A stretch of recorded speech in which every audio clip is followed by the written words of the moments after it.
हाँ जी, एक चैप्टर ऐसा भी है जिसको पढ़ने में आपको बहुत मज़ा आता है, क्योंकि वो लाइव एग्जाम्पल से भरा हुआ है और थोड़ा सा अलग हटके, राइट? और वो चैप्टर है सरफेस केमिस्ट्री का, ठीक है? कुछ स्टूडेंट्स का तो इंटरेस्ट उसमें इतना ज़्यादा डेवलप हो जाता है, मीन्स वो अपने अगल बगल की चीज़ों को बहुत ध्यान से देखने लगते हैं, ठीक? इसका एक बेसिक कंसेप्ट तो आप पढ़ के आते हो, दैट इज एब्जॉर्प्शन। बट आगे की जो चीज़ें हैं वो आपने कहीं पढ़ी नहीं होती हैं, तो वो आपके लिए थोड़ी सी अमेजिंग हो जाती है, ठीक है? इस चैप्टर को कैसे ग्रिप करना है, चलिए समझते हैं। सबसे पहले इस चैप्टर के इंपॉर्टेंट टॉपिक्स देखते हैं। तो इंपॉर्टेंट टॉपिक्स की जब आप बात करोगे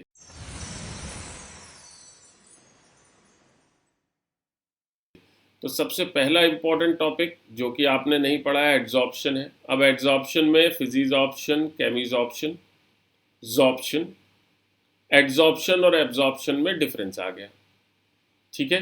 फिर दूसरा चैप्टर मीन्स दूसरा सब टॉपिक, दैट इज कैटालिसिस, ठीक है? कैटलिस्ट और कैटालिसिस किस तरह से वर्क करते हैं, किस तरह से सरफेस कैटलिस्ट की हेल्प करती है, ठीक है? फिर तीसरा कोलॉइड्स, बहुत बड़ा सा और बहुत इंपॉर्टेंट सा चैप्टर, बहुत इंपॉर्टेंट सा सब टॉपिक है, ठीक? तो कोलॉइड्स के अंदर क्या क्या आ गया?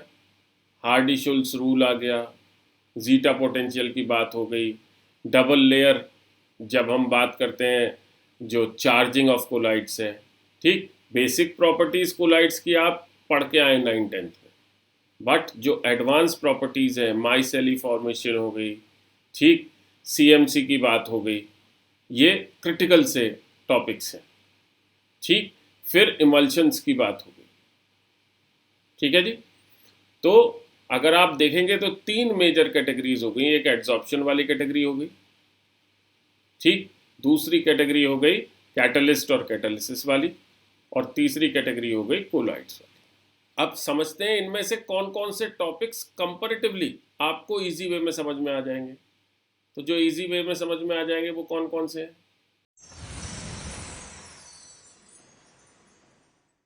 भाई एड्जॉर्प्शन का बेसिस समझ में आ जाएगा, एब्जॉर्प्शन एड्जॉर्प्शन के बीच में जो डिफरेंस है वो समझ में आ जाएगा, ठीक है ना? फिर इसके अलावा जब आप बात करोगे तो कैटालिसिस का बेसिस समझ में आ जाएगा, कैटलिस्ट बेसिक तौर पे किसे कहते हैं, कैटलिस्ट कैसे हम आइडेंटिफाई कर सकते हैं वो समझ में आ जाएगा, ठीक है? क्योंकि पहले से कनेक्टेड है। कोलाइड्स की जो बेसिक प्रॉपर्टीज़ हैं वो समझ में आ जाएंगी, वहाँ कोई परेशानी नहीं है, जो शुरुआती चीज़ें हैं, ठीक? कॉम्प्लिकेटेड चीज़ें नहीं आएंगी। इसके अलावा इमल्शंस और सरफेक्टेंट्स के बारे में जो बेसिक बातें हैं वो आपकी समझ में आ जाएंगी, ठीक है? अब हम चलते हैं डिफ़िकल्ट टॉपिक्स की तरफ।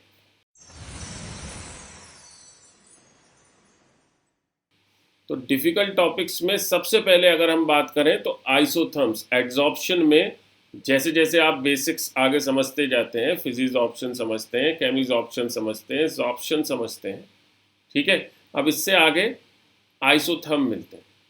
तो आइसोथर्म को यानी ग्राफिकल एनालिसिस जो है वो थोड़ा सा परेशान करता है, चैलेंजिंग होता है, ठीक है?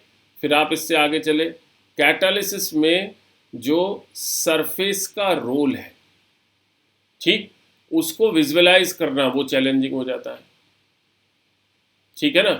क्योंकि जो कैटलिस्ट है ये स्ट्रक्चर में चेंजेस को कनेक्ट होते हैं, और स्ट्रक्चर में जो चेंजेस हैं उनकी कनेक्टिविटी ध्यान रखिएगा टॉटोमेरिज्म से है, ऑर्गेनिक केमिस्ट्री के। तो आपको अगर टॉटोमेरिज्म आती है तब तो फिर भी एक लेवल तक आप समझ पाओगे कैटलिस्ट की एक्टिव साइट क्या होती है, उस एक्टिव साइट में सबस्ट्रेट किस तरह से जो लगता है वो कैसे लगता है, लॉक एंड की मैकेनिज्म का क्या मतलब है। अदरवाइज रटने के अलावा आपके पास कोई और चारा नहीं, ठीक है?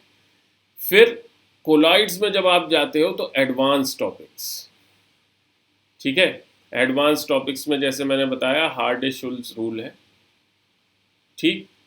माइसेली की बात है, उसका सीएमसी से कनेक्शन है, ठीक? इसके अलावा जीटा पोटेंशियल की बात है, मींस जो चार्जिंग से रिलेटेड प्रॉपर्टीज़ हैं कोलाइडल सॉल्यूशंस की वो मोटे मोटे तौर पे बहुत चैलेंजिंग सी है, क्योंकि एकदम अलग तरीके के कंसेप्ट हैं। ठीक है जी।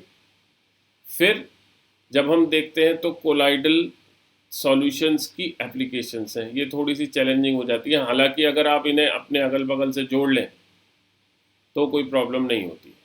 अब स्ट्रैटेजी की बात करते हैं, इस चैप्टर को ग्रिप कैसे करना है। तो ग्रिप करने के लिए सबसे पहली चीज़ क्या हो गई, प्री रिक्विसाइट्स मीन्स चैप्टर पढ़ने से पहले क्या क्या आना चाहिए। तो मैंने आपको शुरुआत में ही बताया, एब्जॉर्प्शन आप 9th-10th में पढ़ के आए, यहाँ उसका बड़ा भाई पढ़ रहे हैं एब्जॉर्प्शन। तो वो 9th-10th में जो प्रॉपर्टीज़ एब्जॉर्प्शन से रिलेटेड पढ़ी हैं वो आपको पता होनी चाहिए। ठीक है। फिर अगर आप देखते हैं तो कोलाइडल सॉल्यूशंस की बेसिक्स आप 9th-10th क्लास में पढ़ के आए हैं। ठीक, उसी का एडवांसमेंट है, उसका कम से कम आपको आइडिया होना चाहिए। इसके अलावा chemical bonding, states of matter, equilibrium, ठीक है, इनका बेसिक आइडिया होना चाहिए। कैटलिस्ट किसे कहते हैं, कैटलिस्ट क्या करता है, क्या वो सिर्फ रिएक्शन के रेट को बढ़ाता है या घटाता भी है। ठीक है, ये आइडियाज़ होने चाहिए। और इसके अलावा जो फिजिक्स के साथ इस पर्टिकुलर चैप्टर की कनेक्टिविटी है, जैसे मैंने चार्जिंग वाली बात किया, तो वो चार्जिंग वाली बात के लिए फिजिक्स की जो चार्जिंग यानी इलेक्ट्रोस्टैट से रिलेटेड जो बेसिक कंसेप्ट हैं उनका आइडिया आपको होना चाहिए। अब स्ट्रैटेजी के दूसरे पार्ट की बात करते हैं, that is the analysis part. तो लास्ट 3 ईयर्स में इस पर्टिकुलर चैप्टर को अगर हम देखें तो इसके जो क्वेश्चंस आए हैं वो वेरिएबल तरह से आए। अगर हम ईयर 2022 की बात करते हैं तो वेटेज सबसे ज़्यादा थी इस पर्टिकुलर चैप्टर की। वहाँ पे सेक्शन 1 में एक क्वेश्चन मौजूद था ही था, सेक्शन 1 में 1 या 2 क्वेश्चंस विजिबल है। ठीक है, और सेक्शन 2 में 0 to 1 क्वेश्चन विजिबल है। जो वेटेज थी वो 4 से 8 मार्क्स की थी। वहीं रीसेंट ईयर और last to last year means 2023 और 2021 में अगर हम बात करते हैं तो दोनों सेक्शंस में जो विजिबिलिटी थी वो 0 to 1 मार्क्स की थी। राइट, यानी एवरेज वेटेज की अगर हम बात करें इन दोनों सालों में तो वो 4 मार्क्स की वेटेज थी। अगर क्यूमुलेटिव वेटेज की बात करें तो लास्ट 3 ईयर्स में इस पर्टिकुलर चैप्टर से 47 कंसेप्चुअल और 14 न्यूमेरिकल क्वेश्चंस पूछे गए।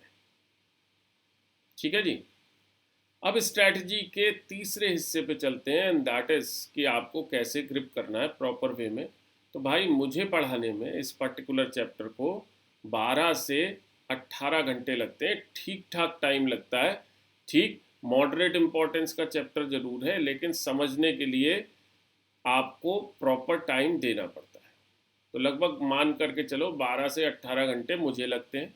ठीक है, और आपको अराउंड 40 to 45 आवर्स लगेंगे ही लगेंगे। ठीक है, इन आवर्स को किस तरह से डिवाइड करना है मैं हमेशा आपको बताता हूँ, 50, 30, 20% के हिसाब से इनको आप डिवाइड कर लेंगे 3 रीडिंग्स में।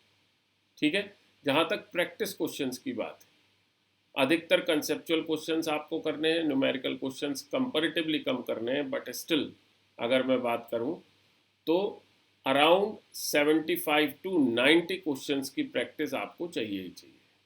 ठीक है, प्रैक्टिस के लिए आप क्या क्या कर सकते हैं, जेई चैप्टर वाइज आपके पास है ये। इसके अलावा आप क्या ले सकते हैं, एकेडजा की शीट्स से चीज़ें कर सकते हैं। एकेडजा में अनलिमिटेड शीट्स आपको मिल जाएंगी।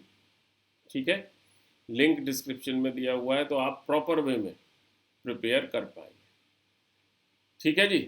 तो भाई अगर आप वैसे देखोगे तो चैप्टर मॉडरेट इम्पोर्टेंस का ज़रूर है, लेकिन कंपैरेटिवली आसान भी है और मुझे तो बहुत अच्छा लगता है, क्योंकि ऑर्गेनिक केमिस्ट्री से इसकी कनेक्टिविटी बहुत अच्छी है, फिजिक्स से इसकी कनेक्टिविटी बहुत अच्छी है। जो मेरे फेवरेट चैप्टर्स हैं उन चैप्टर्स में से ये पर्टिकुलर चैप्टर है, कनेक्टिविटी की वजह से।